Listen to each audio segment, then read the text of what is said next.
Yo, what's poppin', people? Cobra Star Green back with y'all in the video. Y'all first time finding my channel or anything like that for your boy, please hit the subscribe button. Also, this video takes me a lot of time to do, so I really do appreciate if you like this video. But yes, today I'll be giving you guys my most anticipated movie of the year, at least so far, and that is Creed 3. Yes, this is actually the franchise that actually got me into reviewing films, got me talking about films, actually made me a freaking movie critic. This is the franchise that did all that. The first movie is my favorite movie of all time. But how will Creed 3 rank? Well, you're gonna have to stick around, you're gonna have to find out. Let's go ahead, cue the intro. We got a problem, we got a problem, we got a problem, we got a problem, we got a problem, we got a problem, it's probably you.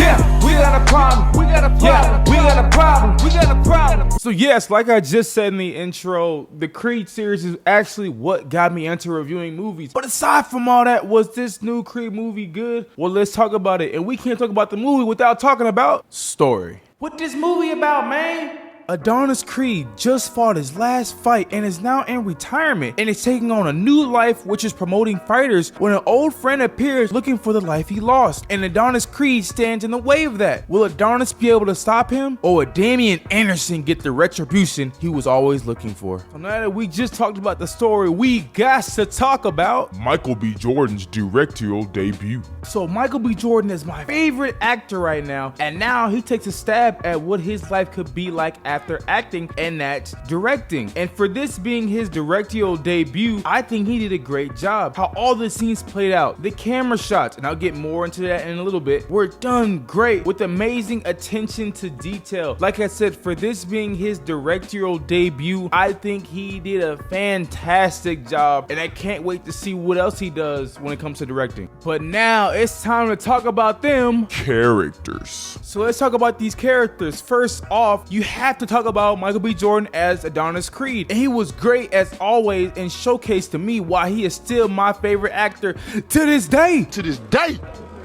To this day.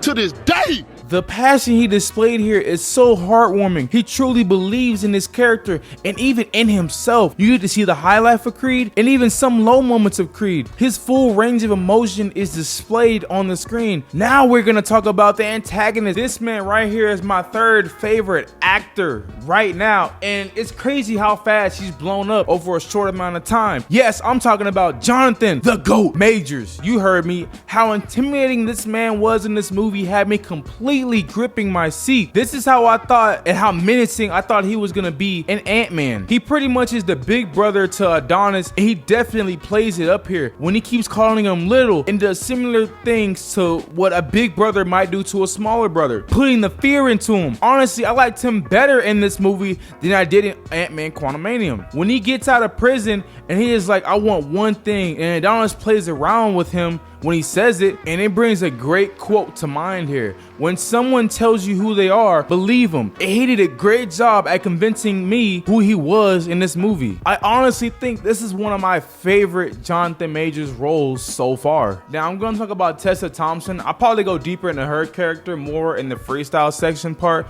but I think Tessa Thompson did an amazing job here. I mean, there wasn't too much for her to do. She's pretty much here to help Adonis go through what he's going through, just like a true girlfriend. But to me, I still think she did a great job, even though there wasn't much for her to do. But now I gotta talk about The fighting action shots. So look, if you guys know me, you know I'm a huge camera guy, and that's something I focus on in movies. And the camera shots here were fantastic, especially when the fights were taking place. It is a great job showcasing what the fighters are actually looking at during a fight. For example, if a fighter knows another fighter is hurt in his ribs, the camera closes up and it focuses on that to show what the fighter is focusing on. And I think they did a really great job at representing that in the film. There's even shots where it slows down, aka slow-mo, and you can see just the sweat dripping off the fighters' backs, sweat dripping on the floor. And I was like, wow, these camera shots right here are so amazing. I think that's always a reason to go see the Creed movies, because the action shots they have when it comes to the fighting sequences are just done so well, and it looks so real to the point where it really feels like these fighters are actually cracking ribs, and you can hear hear it. Ooh, those body shots just make my blood boil. But since we're talking about sound right now, we got to talk about The soundtrack. this is something that can be overlooked when you go see a film, but I'm gonna give the credit where the credit needs to be due. The soundtrack here worked so well and was definitely fitting for what was going on. The walkout music to the workout songs were great. They even displayed this new J. Cole song whenever they were working out, and that song fit the tone so well. Like I said, this is something that actually gets overlooked a lot, but yes, I'm gonna give the credit where the credit is due. The soundtrack here was amazing. Also, especially all those Nipsey Hussle songs they played in the film. Truly phenomenal. Great job. But all good things must come to an end, and that'll be right now in this section, because I do gotta talk about My complaint. Okay, so you know how I just said a bunch of positive things, but I did think that there was one huge thing that the movie failed upon, and I thought the writing was too predictable. There are certain things and stuff that happens in this movie that you just know are coming, and I guess that could have taken away from a story that could have been. But now it's time for freestyle time. It's time for freestyle time. You know, this time we just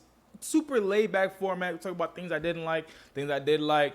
You know, we give our rating of the film. Now, at the end of the review, we'll be like a little spoiler section. So if you guys really want to be spoiled or stuff like that, just go to the end of the review and it'll be like a spoiler section. But let's go ahead and talk about it, man. Like I said before, plenty of times, I think. This is the series that actually got me into reviewing films. This is what made me the movie critic I am today, was the Creed series. You know, if you guys know me, my favorite movie of all time is the first Creed movie. Now, I'm going to rank these movies and tell you guys where this one falls in line at. But let's go and talk about some things, man. Like I said earlier before, man, this movie surprisingly really has a really great soundtrack, man. That's one thing I really enjoyed kind of like the most in this film, was just the unique soundtrack it displayed here. And I was like, wow, this is something I really don't look forward to in a lot of movies. But here, I'm like, it works so well. There's a lot of Nipsey Hussle songs, God rest his soul, in here. And then you also have like a new J. Cole song that they throw in here too. And I was just like, wow, this really fits well with this movie. Man, let me talk about a character real quick, man. I got to talk about this guy real quick. And I got a little clip with him too. Man, this guy is becoming easily one of my favorite actors. If you guys really think about it, with this guy, he pretty much has blown up through a short amount of time. I was talking to Sean Chandler, check out his YouTube channel, about it last night. We were both like, yeah, this guy has really like grown so quickly. First he was doing like lower class films. Now he's doing Marvel films. Now he's doing Creed films. And I'm talking about one of my favorite actors, Jonathan the Goat Majors, man. I'm loving this guy. And he's really creeping up to the number 2 spot. This guy is so... He has range, y'all. I know some people kind of get mad because you can't really hear what he's saying because like kind of the way how he talks. But put me perfectly here, I could hear how he talked perfectly throughout this entire film. And this movie is honestly how I thought he would be in Ant-Man. I thought he would be this menacing, this intimidating in Ant-Man. And he really wasn't, and that's because of the fact that I'm not blaming him. That was Marvel's fault, and that was the script's fault in Ant-Man Quantumanium. But in here, it's like, it's like Michael B. Jordan said, yo, look, you do your thing, Jonathan Majors. And he's pretty much, like I said earlier, he's the big brother, pretty much, to Adonis Creed. And that big brother, little brother thing was crazy. They're not actual brothers, but that's how they kind of look at each other. But man, when you first meet Jonathan Majors' character, Damien, in the film, and then how he turns out towards the end, it's like it's a complete flip. And literally, it had me scared. I was like, yo, Adonis, I don't think you finna beat this guy. First of all, you see throughout the movie how jacked Jonathan Majors is. Like, this dude looks bigger than Thanos. All right, I know Thanos is 10 feet tall and stuff like that. But I'm just saying, this guy is freaking jacked. And he fights dirty. Like, he beats his opponents that he fights so dirty. So it's like, Adonis, how are you going to be able to beat this guy? And I really thought, especially how different this villain is to how he played in Kang. how different, like they're two antagonists, but they're both played a lot differently. And I thought, honestly, I'm going to say this, I liked him a lot better in this film. So don't take this on the way. He was my favorite part of Ant-Man, Quantumanium. But as a character, as an actor, I liked him so much better in this role, this menacing role right here. So kudos to one of my favorite actors, Jonathan Majors. He definitely delivers again in this film. It's another film where it's like, hey, if you like this guy, man, just go see it for him because he's perfect here. You know, he's amazing here. So, man, big kudos to this one. Now, I guess I can say this. I don't know if this is how much of a spoiler this is. I don't know. I don't think it's a spoiler at all. Actually, it's not. It was actually reported like months ago that your boy Sylvester Stallone was not gonna be in this movie at all, and they don't really address why. I think, me personally, I think it was because Sylvester didn't like the direction that this movie was gonna take. I don't even see. I don't understand. If somebody knows in the comment section why he didn't like the direction that this movie was gonna go, please let me know. But yeah, they don't even mention this. They don't even mention Rocky Balboa in this movie, and that's what I was kind of disappointed with. Because I'm like, man, we all looked up to Rocky, Sylvester Stallone. They could have at least acknowledged him in this film, like, oh, he's off doing something else, you know, something. But they didn't even bring him up in this one. So I was like, damn, did they really end on that bad of terms that they couldn't even have acknowledged Rocky Balboa's, Rocky, aka Sylvester Stallone's character in this film? That was a big bummer for me because I was hoping that they would give like some backstory of why, but they really don't. Really quickly, I'm gonna talk about, man, there's a lot of family in this movie. There's a lot of heart in this movie. They introduced this little girl. I don't know her name, so don't even freaking ask me. But Michael B. Jordan, aka Adonis Creed, has a daughter in this film, and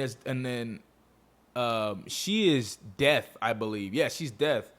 So he has to speak to her in sign language. And I thought, and the actor really might be deaf. I'm not 100% sure. But the way they did it in this film and how they brought the characters, the letters on the screen, I was like, wow, this is really unique. I'm not too unique, but I was like, wow, this really works. And I really like the dynamic they have here. Man, that's one thing I wrote down. There's always, when it comes to these Rocky movies, there is all Rocky, Creed. One thing they always nail, I always feel like, me personally, is the family dynamic, and they do it so well again here. There's so much amount of emotion here, especially dealing with the family. You know, it feels like an actual real family. Like, it really feels like, and I wish they would just get together, Tessa Thompson and Michael B. Jordan, because their chemistry they have in this film is honestly so good. Let me pull a picture of both of them. But the chemistry, Tessa Thompson and Tessa Thompson and what you call them have together, it's just so good to me. Michael B. Jordan, it's phenomenal to me, and it just feels like it's so authentic. It feels so real, and it feels real here again. So kudos to them, man. Such a great job. And I had said it earlier about this being Michael B. Jordan's directorial debut, and this to be something that maybe he'll explore more when he gets out of acting and just starts getting more into directing. And I think if he can just keep directing like boxing films, or he can direct sports films or stuff like that, I think he'll be fine.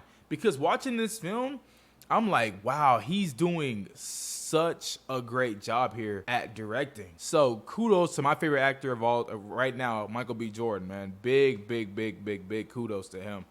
One thing I'll say about this movie is like a little old. It's a little under 2 hours, I believe. It's not 2 hours, like 1:57 or something. And I thought the writing on this movie was very tight.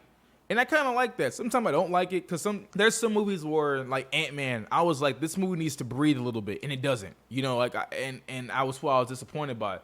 But this one was like, yeah, this one's just so tight, you know, and I feel like it really like meshes the story well together. So very kudos to the writing squad. Now, I did say that the writing was a little predictable, and I stand on that because there's certain things that happen. I'll talk about it in a spoiler review, but if you watch the movie, you're like, yeah, we see it going this way, you know? So it's kind of predictable on it. And I'll talk about that more in the spoiler section. But man, this I'm gonna go ahead and rank them. Because I love these Creed movies because there's so much amount of heart and put into these films, and so much amount of care and emotion put into these films. So I'm gonna go ahead and rank them.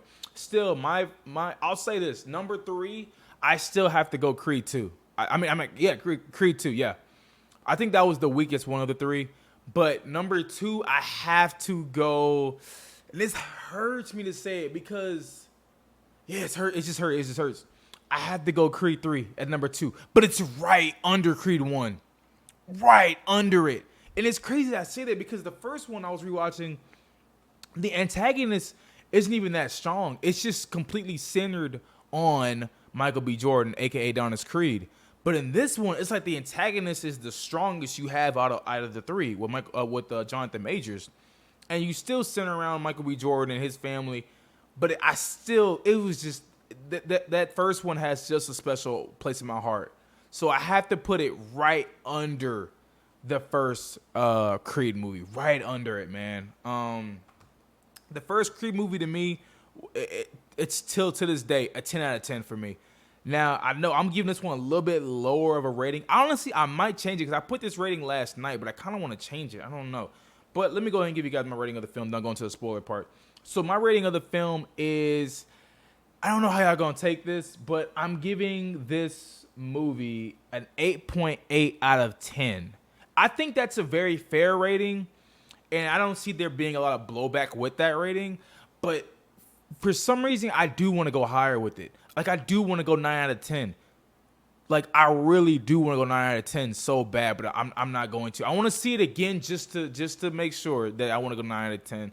But I love this, man. I think if you really enjoyed the first 2 Creed movies, you enjoyed the Rocky movies, you will definitely enjoy this film right here. And like I said, this is the strongest antagonist they've had so far. You know, very, very, very well done. Action here was amazing. Shoot, that's why I go Street Creed movies half the times for the action, the body shots, and the camera movement. And it plays up well here. There's a lot of stuff that I loved in this movie. Like I said, just the writing was a little iffy at certain points. Just way too predictable for me. But hey, man, like I said, I got it right under the first one, right under. Like I said, I might move back. I might give it 9 out of 10. I might. But let's talk about the little bit of spoilers really quickly. Now, if you guys want to be spoiled, please like this video, and then you can go click away or whatnot, come back to whenever you see the movie. But I do got to talk about the ending of the film just really quickly. I'm not going to go too deep onto it. I did like the last battle between these two, Jonathan Majors and Michael B. Jordan in the film. But I did feel like a little bit, it kind of started to whine a little bit. And it kind of, maybe for a second, kind of, I don't know, because I could feel this one way, but I don't 100% feel it. But there was a point of, when I was watching it, I was kind of like, is this movie kind of starting to lose focus? Just not too much, but just a little bit. And I was like, nah, maybe I'm tripping. But the last battle between these two, I thought was done great. You know, I thought it was fantastic. Yes, Michael B. Jordan ends up winning in the 12th round. It's kind of funny because how they do it is like, I think they go 3 rounds, right? And you see all 3 rounds. And then there's a part where it's like, where I'm pretty sure in real life, boxers like, hey, I only see you. I only see you. So they only see each other. And then next time we see the entire audience, which I don't think the green screen was that good in this movie, but I'm not complaining about that. You know what I'm saying? They ain't got no budget like that. But whenever they came back to, like, whenever you get to see the crowd and everybody again, it's like, this is the 12th round. Now, I could see some people being like, this is a little realistic. Okay, so in the 12th round, what happens is Jonathan Majors hits Michael B. Jordan, a.k.a. Adonis Creed, with a body shot. And the body shot knocks him to the ground. Now, in the 12th round of a boxing fight, usually if you get hit with a body shot and you get knocked to the ground, pretty much you're going to be done pretty much because your body's just going to be completely tired. But in this movie, at like the 9-second mark, Adonis Creed gets back up. And he ends up knocking out Jonathan Majors. It's funny. Jonathan Majors was like, oh. Like, Jonathan Majors was, like, knocked out. And I was like, I'm like, I don't really see that happening in real life. Like I said, if you get hit with a body shot in the 12th round, you're already gassed. You're pretty much not getting up, let alone knocking your other opponent out. But that was one thing where I was like, but it's a movie at the end of the day. You feel me? But I thought that part was kind of predictable. That